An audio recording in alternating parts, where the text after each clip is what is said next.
আজকে সারাটা দিন আমার ছ্যাঁকা খেতে খেতে আর বকা শুনতে শুনতে ভুল কাজ করতে করতে পুরোটা দিন আমার শেষ হয়ে গেল। কেন কথা বলছি জানেন? কালকে রাতে হঠাৎ করে আপনাদের ভাইয়া আমাকে জানালো ও ঢাকায় আসছে ফোন কেনার জন্য। আমি কেন জানি ওরকম হুটহাট সিদ্ধান্তগুলো নিতে পারি না।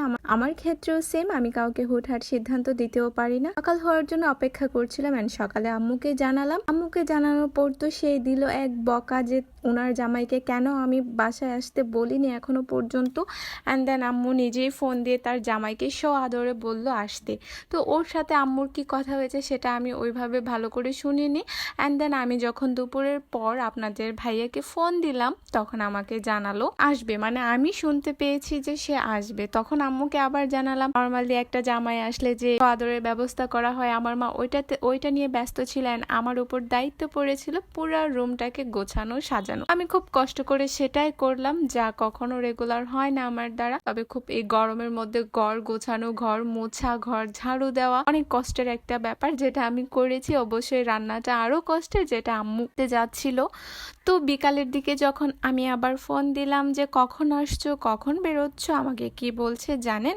আমি কখন বললাম যে আমি তোমাদের ওখানে যাব? শুধু শুধু ভুল শুনেছো।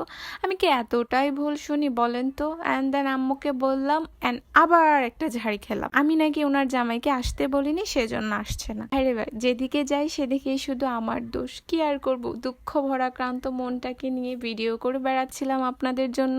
একটা মজার ব্যাপার কি শুনবেন? আমার না ছোট্টবেলা থেকে খুব ইচ্ছে ছিল আমার বিয়েটা অনেক দূরে হবে, যেখান থেকে আসবো মানে আসতে টাইম লাগবে, যেতেও টাইম লাগবে, সেই জিনিসটা অনেক বেশি আনন্দের হবে। ঘন ঘন আসতে পারবো না, অনেক দিন পরে আসবো, সেই আয়োজন করে আসবো। আমার বাসার প্রত্যেকটা মানুষ অনেক খুশি থাকবে।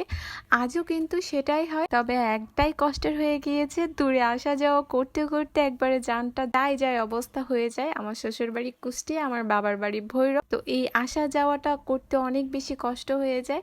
আর আমার বরাবরই বাবার বাড়িতে মেয়েদের বিয়ে হয়ে যাওয়ার পর বাবার বাড়িতে ঘন ঘন আসাটা আমার কখনোই পছন্দ ছিল না। তাই ছোটবেলায় বান্ধবীরা বলতো সামনে দিয়ে অনেক বড় সীতা করলে অনেক দূরে বিয়ে হবে। আর আমি কি করতাম জানেন? সামনে থেকে একবারে পিছন পর্যন্ত সীতা করে দুই ঝুটি করে রাখতাম সব সময়, যেন আমার বিয়েটা অনেক দূরে হয়। তাই হলো, আমার বিয়েটা অনেক দূরেই হলো। সব সময় একটা কথাই আমি বলি, নিয়ত গুণে বরকত হয় আল্লাহর কাছে। আর আল্লাহর কাছে আমি এখন পর্যন্ত যা চেয়েছি একটু দেরি করে হলেও আলহামদুলিল্লাহ তাই পেয়েছি। তার জন্য অনেক অনেক শুকরিয়া আল্লাহ পাকের দরবারে। তো ভিউয়ার্সরা কারা কারা আমার মতো দূরে বিয়ে হোক চাইতেন এবং সেটা আলহামদুলিল্লাহ হয়েছে, সেটা কিন্তু অবশ্যই কমেন্ট করে জানাবেন। আমি শুকরিয়া আদায় করি, তবে মাঝে মাঝে একটু মন খারাপ হয় যখন আম্মু অসুস্থ থাকে, হুটহাট আসতে পারি না, একটু লেট হয় আসতে, তখন একটু মন খারাপ হয়। তো আজকে আমার ভিডিওটা এতটুকুই থাকুক। যাদের যাদের কাছে আমার ভিডিওটা ভালো লাগবে তারা কিন্তু অবশ্যই লাইক অ্যান্ড কমেন্ট করে শেয়ার করে দিয়ে যাবেন। তো আজকে এখানেই বিদায় নিচ্ছি। আপনারা সবাই ভালো থাকবেন, সুস্থ থাকবেন, আর আমার জন্য দোয়া করবেন যেন আপনাদের জন্য নতুন নতুন ব্লগ ভিডিও নিয়ে আসতে পারি।